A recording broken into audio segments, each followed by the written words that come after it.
Social media के मेरे दोस्तों, आपको सुनीत गोस्वामी का सादर नमस्कार। दोस्तों, जैसे ही ये खबर मेरे सामने आई कि कांग्रेस सरकार ने यह काम किया है, मैं खुद अपने आप में ही शर्मसार हो गया, क्योंकि यह देश केवल कांग्रेस या भारतीय जनता पार्टी का नहीं है, यह देश मेरा भी है और मुझे नेचुरली अपने देश की आन बान शान से प्यार भी है तथा उसका ख्याल भी है। तो देश में किस राज्य की कांग्रेस सरकार ने ऐसा कौन सा काम किया है जिसने हमारी गैरत को गिरा दिया है, इस पर मैं बस आने ही वाला हूँ। आप वीडियो में मेरे साथ बने रहिए और मेरा यकीन है कि जब आपको कांग्रेस सरकार का यह काम पता चलेगा तो आपको भी गुस्से के साथ लगेगा कि सरकार का यह फैसला राष्ट्रवादी फैसला नहीं रहा।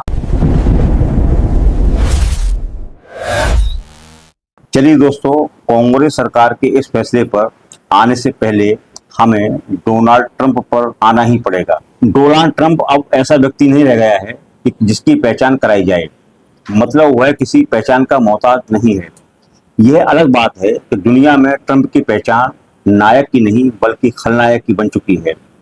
हालांकि ट्रंप के पास मौका था कि अमेरिकी राष्ट्रपति होने की शक्ति का उपयोग कर वह अपनी छवि महानायक की बना सकता था। डोनाल्ड ट्रंप के चरित्र पर एक बड़ा दाग तो यह है कि उसका भी नाम एपस्टीन फाइल में है। यह फाइल क्या है आप सभी बखूबी जानते हैं। इस एपस्टीन फाइल में छोटी छोटी बच्चियों और महिलाओं के साथ दरिंदगी की दास्तानें हैं। यद्यपि ट्रंप ने एपस्टीन के विवादों से खुद को अलग करने की कोशिश की है, चलिए यहाँ यह मान भी लिया जाए इस मामले में ट्रंप किसी दरिंदे के रूप में दर्ज न हो, लेकिन ट्रंप ने लोकतंत्र पर सीधे सीधे कई आक्रमण किए हैं। इस बात से कौन इनकार कर सकता है। 3 जनवरी 2026 को डोनाल्ड ट्रंप के ही आदेश पर अमेरिकी सेना ने वेनेजुएला के राष्ट्रपति निकोलस मादुरो और उनकी पत्नी सीलिया को गिरफ्तार कर लिया था। अब ये दोनों अमेरिका की जेल में हैं और वेनेजुएला पर अमेरिका यानी कि ट्रंप का कब्जा है। किसी कमजोर देश को बंधक बना लेना कितना बड़ा अलोकतांत्रिक काम है, ये बताने की जरूरत नहीं। इसके बाद ट्रंप ने इजराइल के प्रधानमंत्री नेतन्याहू के साथ मिलकर 28 फरवरी 2026 को ईरान पर हमला कर दिया। ट्रंप ने ऐलान किया कि उन्हें ईरान की रिजीम चेंज करनी है, यानी कि अयतुल्लाह खामनेई की सत्ता उखाड़ फेंकनी है। यह भी डोनाल्ड ट्रंप का लोकतंत्र पर बड़ा हमला था। किसी संप्रभु देश में युद्ध करके सत्ता परिवर्तन का अधिकार ट्रंप को किसने दिया? ईरान अमेरिका युद्ध के चलते पूरी दुनिया किस आर्थिक संकट में फंसती जा रही है, क्रूड ऑयल का क्या खेल चल रहा है, इस विस्तार में जाने की जरूरत नहीं है। दोस्तों, आप ये सब भली बातें जानते हैं। ईरान ने हालांकि ट्रंप की नाक में नकेल डाल रखी है, फिर भी इस मुद्दे पर ट्रंप ही दुनिया का खलनायक है, इसमें कोई शक नहीं।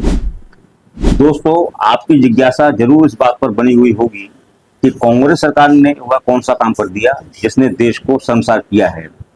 मैं इसका खुलासा करने ही वाला हूं, थोड़ा सा धैर्य और रखिएगा। इसे ढंग से समझने के लिए जहां ट्रंप पर चर्चा जरूरी थी, तो वहीं कांग्रेस और कांग्रेस के बड़े नेता राहुल गांधी पर भी थोड़ी सी चर्चा बहुत जरूरी है। कांग्रेस पार्टी और राहुल गांधी ने हमेशा ही डोनाल्ड ट्रंप और नरेंद्र मोदी के विचित्र संबंधों को लेकर सवाल उठाए हैं और बिल्कुल सटीक ठीक सवाल उठाए हैं। राहुल गांधी ने देश को बताया कि भारत के प्रधानमंत्री नरेंद्र मोदी कंप्रोमाइज्ड हो गए हैं। इनको अमेरिका के राष्ट्रपति डोनाल्ड ट्रंप ने कंप्रोमाइज्ड कर दिया। About how the Prime Minister has been compromised by Mr. Donald Trump. और राहुल गांधी का ये आरोप कुछ ठीक भी लगता है। एक तो मोदी का यह कारनामा किसी की समझ में आज तक नहीं आया कि उन्हें अमेरिका जाकर ट्रंप के चुनाव में प्रचार करने की जरूरत क्या थी। हमारा प्रधानमंत्री ट्रंप का प्रचारक क्यों बना था? In India have connected well with President Trump. The words of candidate Trump.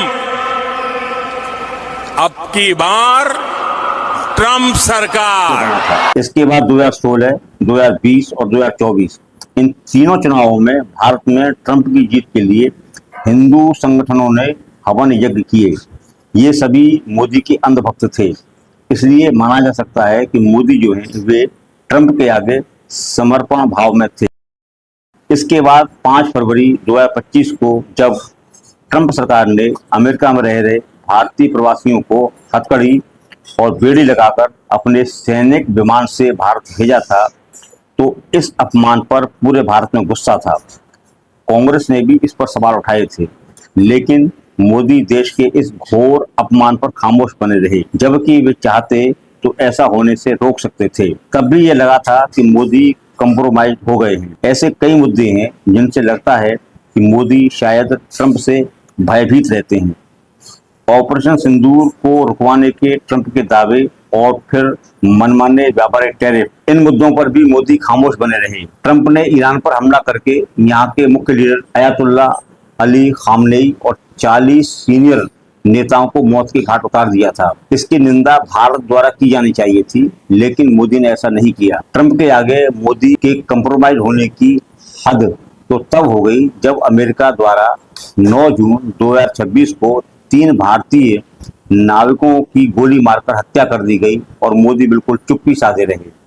दोस्तों, इस चर्चा का कुल सारांश इतना है कि ट्रंप जो है वह कतई भारत का शुभचिंतक नहीं है।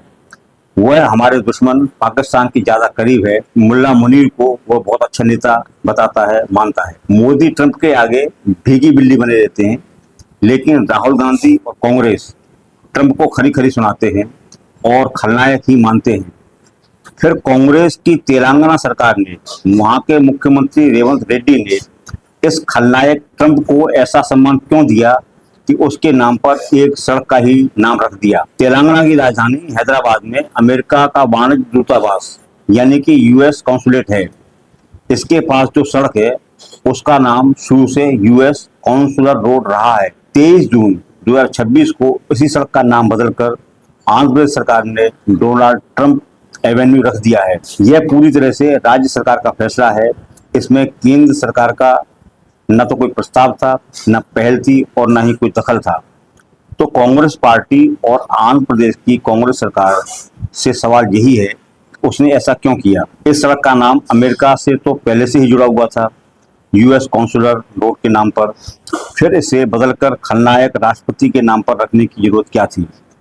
राष्ट्रपति के नाम पर ही यदि सड़क का नाम रखना था तो जॉर्ज डब्ल्यू बुश या बराक ओबामा के नाम पर रख दिया जाता। ये राष्ट्रपति फिर भी भारत के कुछ करीब रहे थे, लेकिन ट्रंप के व्यवहार में तो भारत का कोई सम्मान ही नहीं है। ट्रंप खुश है और कह रहा है कि भारत में इस तरह सम्मानित होने वाले वे अमेरिका के पहले राष्ट्रपति हैं, लेकिन भारतीयों के लिए कतई फक्र की बात नहीं है। दोस्तों, आज की इस चर्चा में बस इतना ही। मेरा आग्रह है कि ऐसी ही वैचारिक चर्चाओं में बने रहने के लिए आप मेरे इस चैनल को सब्सक्राइब करें, घंटी का बटन दबाएं और इस वीडियो को ज़्यादा से ज़्यादा शेयर करें। आपका बहुत बहुत आभारी सुनील गोस्वामी।